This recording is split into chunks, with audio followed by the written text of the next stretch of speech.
Hello students, আজকে ভিডিওতে আমরা কোরোপ্লেথ ম্যাপ সম্পর্কে জানবো। দেখো, 2024 সালে এই কোশ্চেনটা প্র্যাকটিক্যাল পরীক্ষায় এসেছিল। প্রশ্নে বলা হচ্ছে যে calculate the density of population based on the given data set in table and classify the CD blocks based on density of population. Prepare a choropleth map and interpret the map. 4+4+2 2024 সালে practical পরীক্ষা এটা এসেছিল। এবার এর যে data সেটটা দিয়েছে দেখো, table area and population in some CD blocks of Purulia. CD ব্লকসগুলো এইভাবে 8টা সিডি ব্লকস দেওয়া আছে। সিডি ব্লকসের নাম আছে ঝালদা 1, 2, বলরামপুর, পুরুলিয়া, মানবাজার 1, মানবাজার 2, হুড়া, আরসা। এরপর area of CD blocks square কিমিতে দেওয়া আছে আর পপুলেশন দেওয়া আছে। এইগুলো দিয়ে আমাদের মেন অঙ্ক কষে নিতে হবে।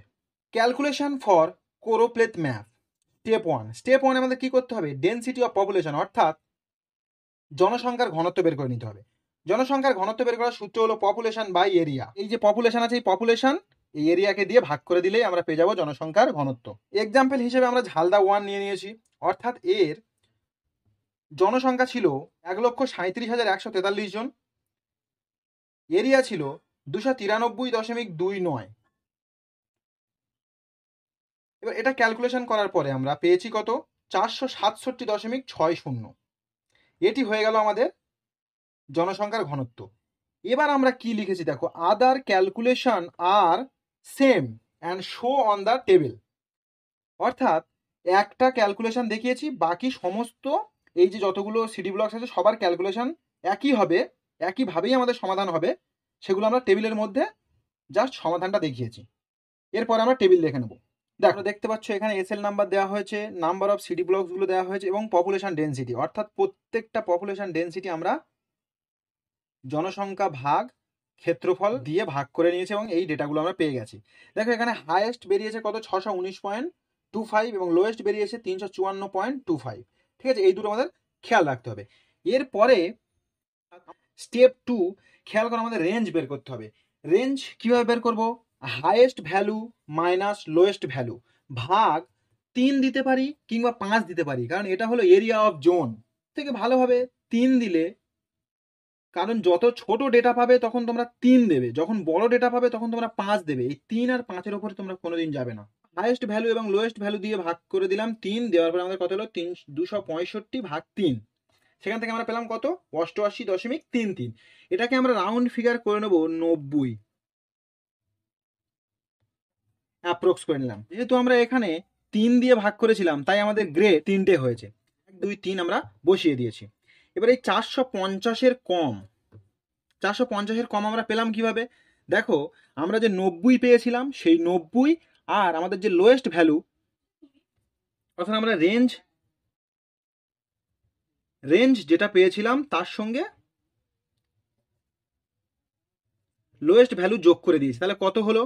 90 যোগ 354.25। তাহলে আমাদের 444.25 আসছে। সেটাকে আমরা অ্যাপ্রক্স করে নিয়েছি 450 পেয়েছি। এর সঙ্গে আমরা আবার 90 যোগ করে দিয়েছি, যার ফলে 451 থেকে 540 সেকেন্ড গ্রেডে হয়েছে। এরপর 3 নম্বরে আমরা এই 540-এর সঙ্গে আবার 90 যোগ করেছি, দিয়ে দেখছি 630 পাচ্ছি। সেটাকে আমরা অ্যাপ্রক্স করে নিয়েছি 650-এ এবং এটা হলো হাইয়েস্ট ভ্যালু। তাহলে এটা লোয়েস্ট গ্রেড, এটা হাইয়েস্ট গ্রেড, এটি মিডিয়াম গ্রেড। ঠিক আছে, এবার আমাদের বসাতে হবে SL number of CD blocks, অর্থাৎ আমাদের সিডি ব্লকসের যে নাম্বারগুলো ছিল কোনটা কার মধ্যে পড়ছে আমরা সেটা ফটাফট দেখে বসিয়ে দেবো। প্রথমে ছিল আমাদের 450 গ্রেড। 450-এর থেকে ছোট ছোট কারা আছে দেখো, 354.25, এটা 450-এর থেকে ছোট। 378.95, এটাও 450-এর থেকে ছোট। 413.31, এটাও 450-এর থেকে ছোট। 425.82, এটিও 450-এর থেকে ছোট। এই 4টি ডেটা আমাদের 450-এর থেকে ছোট, সেটা আমরা এখানে লিখে নেব 5, 6, 7, 8। এরপর আমাদের 451 থেকে 540-এর মধ্যে কোন কোন ডেটা আছে আমাদের দেখতে হবে। দেখো, এটি 451 থেকে 540-এর মধ্যে রয়েছে, এটিও 451 থেকে 540-এর মধ্যে রয়েছে। দুটো ডেটা পাচ্ছি আমরা, 3-এর দাগে আর 1-এর দাগে। তাহলে এখানে হবে আমাদের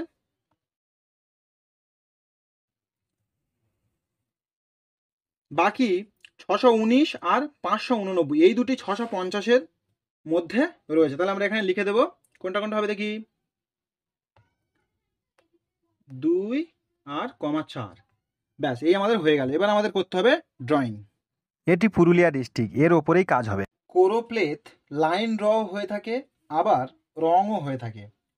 আমি তোমাদের সব সময়ের জন্য সাজেস্ট করবো তোমরা রং করে দাও, কারণ লাইন ড্র করলে ভুল হওয়ার সম্ভাবনা সব থেকে বেশি থাকে, আর এই রং দিয়ে করে দিলে ভুল হওয়ার সম্ভাবনা সব থেকে কম থাকে। আমাদের গ্রেড 3টে বেরিয়েছিল, 1 2 3, অর্থাৎ আমাদের কালার 3 রকম হবে, কিন্তু একটা কালার দিয়েই 3 রকমের কালার করতে হবে। একটাতে হালকা করতে হবে, একটাতে মিডিয়র করতে হবে, একটাতে ডিপলি কালার করতে হবে। প্রথমে 1 নম্বর গ্রেডে আমাদের যে যে নামগুলো এসেছিল সেটা হলো 5, অর্থাৎ মানবাজার 1, মানবাজার 2, হুরা আর আরশা। এই 4টে জায়গাকে আমরা সব থেকে হালকা রং করব। তাহলে আমরা করে দিই।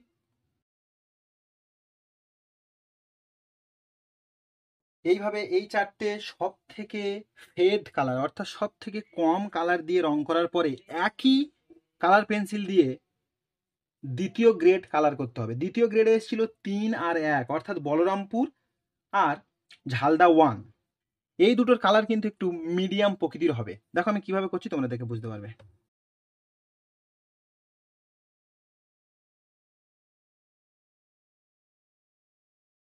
ও ঝালদা 1 আর বলরামপুর এই দুটি তুলনামূলকভাবে আরশা, হুড়া, মানবাজার 1, মানবাজার 2 এর থেকে একটু ডিপ কালার হয়েছে। এবার যে দুটি গ্রেড 3 মধ্যে হবে সেটা হলো 2 আর 4, অর্থাৎ ঝালদা 2 এবং পুরুলিয়া 2। এই কালারটা একটু বেশি পরিমাণে ডিপ হবে। দেখো কিভাবে করছি কালার।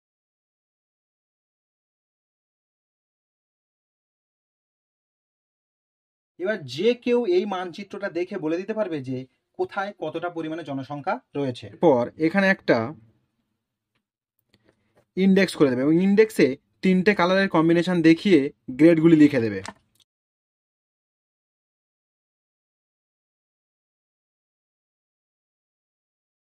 ইন্ডেক্সে জাস্ট এইভাবেই বসিয়ে দিলেই হয়ে যাবে। এরপর তোমরা এটাকে একটা বর্ডারের মধ্যে করে দেবে, কমপ্লিট হয়ে যাবে। Thank you, that's all for today.